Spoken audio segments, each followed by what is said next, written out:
کلمہ تو پڑھتے ہیں نا، صرف زکات نہیں نہ دیتے، انہوں حالے رہن دو، پہلے نپٹو مدعیان نبوت سے، پہلے ان کے خلاف لشکر کشی کرے، وہاں سے کامیابی حاصل کرے تو یہاں آ جائیں گے۔ شام کا لشکر بھی رہنے دو، ابھی 3 محاذ نہ کھولو۔ اور حضرت سیدنا صدیق اکبر رضی اللہ تعالی عنہ جو امیر المومنین ہیں، وہ کہتے ہیں کہ میں نے 3 محاذوں پہ بیک وقت جنگ کرنی ہے۔ میرے نبی کے زمانے میں جو زکوٰۃ کی مد میں ایک رسی دیا کرتا تھا، اگر آج اس رسی کے دینے سے انکار کرے گا تو ابو بکر اس کے خلاف اکیلا جہاد کرے گا۔ یہ کہنے کے بعد، بعض روایات میں آئے، یہ کہنے کے بعد حضرت ابو بکر اکیلے دروازے کی طرف بھاگ کھڑے ہوئے، تم میرے ساتھ نہیں آتے ہو تو نہ آؤ، میں اکیلا جنگ کروں۔ تو یہ جو مدعیان نبوت تھے، جھوٹے مدعیان نبوت، ان کے خلاف صحابہ نے لشکر کشی کی یا نہیں کی؟ ان کے خلاف مل کر متحد ہو کر جنگ کی یا نہیں کی؟ بولو ذرا زور سے بولو۔ جنگ کی نہ متحد ہو کر؟ کسی ایک صحابی نے اختلاف کیا؟ کسی نے کہا ٹیبل ٹاک کرو؟ کسی نے کہا مناظرہ کرو؟ دلال نال سمجھاؤ، ان پر واضح کرو کہ نبوت ختم ہے، مسلمہ جھوٹا ہے، دلال کے میدان میں بات کرو، مناظرہ کرو، بحث کرو، گفتگو کرو، ٹیبل ٹاک کرو۔ کسی صحابی نے نہیں کہا۔ حضرت ابوبکر نے کہا جو میرے نبی کے بعد نبوت کا دعویٰ کرے گا اس سے گفتگو اور بحث نہیں ہوگی، میدان جنگ میں ابو بکر کی تلوار اس کا فیصلہ کرے، فیصلہ کرے۔ جنگ کی پہلا اجماع صحابہ کا اس بات پہ ہوا کہ جو میرے آقا کے بعد نبوت کا دعویٰ کرتا ہے وہ دائرہ اسلام سے خارج، وہ کافر ہے۔ صحابہ کا اجماع ہوا اس بات پر، وہ مومن نہیں ہے، اس کے خلاف جنگ ہونی چاہیے۔ آپ یہ سن کر حیران ہو جائیں گے، تمام جنگیں، بدر، احد، خندق، خیبر، تبوک، طائف، حنین، تمام جنگیں، اس کے بعد جتنی جنگیں ہوئی میرے نبی کے زمانے میں، صحابہ جو شہید ہوئے ان کی تعداد 250 کے قریب ہے۔ پوری جنگوں میں 250 کے قریب صحابہ شہید ہوئے، اور جھوٹے مدعیان نبوت کے خلاف جو لشکر کشی ہوئی، اس ایک جنگ میں 1200 صحابہ شہید ہوئے۔ ختم نبوت کے تحفظ کے لیے جو صحابہ شہید ہوئے ان کی تعداد کتنی تھی؟ 1200۔ پہلا اجماع صحابہ کا اس بات پہ ہوا کہ جو میرے نبی کے بعد نبوت کا دعویٰ کرے گا وہ مومن اور مسلمان نہیں، آپ پر نبوت کا سلسلہ کیا ہے؟ یہ 3 دلیلیں میں نے دے دی، قرآن سے، آقا کے فرمان سے، اور اجماع صحابہ سے۔ ہم امام اعظم کے مقلد ہیں۔ امام اعظم امام ابو حنیفہ رحمت اللہ علیہ کے ہم مقلد ہیں، تقلید کرتے ہیں ہم۔ تقلید کا یہ معنی نہیں ہے کہ وہ قرآن و حدیث کے خلاف کوئی بات کریں تو ہم ان کی بات مانیں، نہیں۔ حجت قرآن و حدیث ہے۔ قرآن و حدیث کے مفہوم کو سمجھا دینا اور اس سمجھ پہ عمل کر لینے کا نام کیا ہے؟ تقلید۔ ہم مقلد ہیں، حنفی کہلاتے ہیں، حنفی۔ ہمارے لیے امام کا قول حجت ہے۔ امام اعظم امام ابو حنیفہ رحمت اللہ علیہ نے فرمایا کہ اگر کسی بندے نے نبوت کا دعویٰ کیا، میں نبی ہوں، مجھ پر وحی اترتی ہے، اور کسی بندے نے اس سے دلیل مانگی، تو نبی ہے، کوئی دلیل، تو نبی ہے، کوئی نشانی، تو نبی ہے، کوئی آیت، کوئی برہان، امام صاحب کہتے ہیں نبوت کا مدعی تو اپنی جگہ پہ رہ گیا، مدعی نبوت سے دلیل مانگنے والا بھی کافر ہو جاتا ہے۔ اس نے میرے آقا کی ختم نبوت میں شک کیوں کی؟ کیوں دلیل مانگی؟ اسے تو پہلے مرحلے میں کہنا چاہیے تھا کہ میرے آقا پہ نبوت کا دروازہ کیا ہو گیا ہے؟ بند۔ ان کے بعد کسی نبی نے نہیں آنا۔ مجتہد کا قول بھی ہمارے پاس ہے، قرآن بھی ہمارے پاس ہے، حدیث بھی ختم نبوت پہ ہمارے پاس ہے، اجماع صحابہ بھی ہمارے پاس ہے، اور امام اعظم کا قول بھی ہمارے۔ عقل کے معیار پہ ایک بات تول لیتے ہیں، آخری بات ہے، اس کے بعد ختم کر دیتے ہیں۔ اس کو میں نے قیاس کی جگہ رکھ لیا ہے جی، عقل کا معیار جو ہے نا، اس کو میں نے قیاس کی جگہ پہ رکھ لیا۔ لیکن یہ بات جو میں کہنا چاہتا ہوں ایسے نہ ہو، یہ لطیفتاً ہے، بات لطیفے والی ہے، لطیفے والی۔ تو لطیفہ وہ نہیں ہوتا بھی دسنا پوے میں لطیفہ بیان کر رہا تھا ہسو۔ لطیفہ خود لوگوں کو مجبور کر دیتا ہے تھوڑا سا دل لگی کرنے پر۔ ذرا آپ غور سے میری اس عقلی دلیل کو سنیں گے۔ بندیالوی کہتا ہے اگر نمازاں پڑھنیاں نے 5 تے روزے رکھنے نے جون جولائی دے او بھی 3 تے یخ بستہ سردیاں دی راتاں دے اندر صبح دی نماز تے عشاء دی نماز وچ وضو کرنا ہی کرنا ہے۔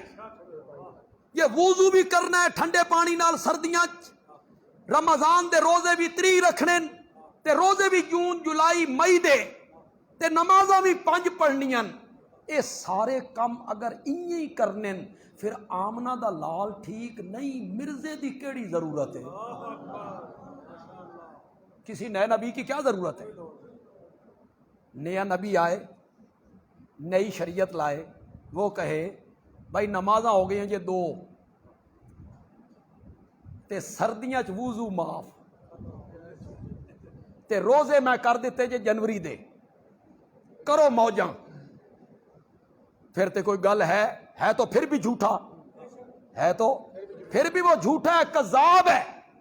لیکن کمال ہے شریعت وہی، نکاح طلاق کے مسائل وہی، نماز کے ٹوٹنے سجدہ سہو کے مسائل وہی، سحری وہی، افطاری وہی، روزے وہی، زکوٰۃ وہی، نماز وہی، وضو وہی۔ پھر مرزے دی کیڑی ضرورت ہے؟ آمنہ دا لال ٹھیک نہیں۔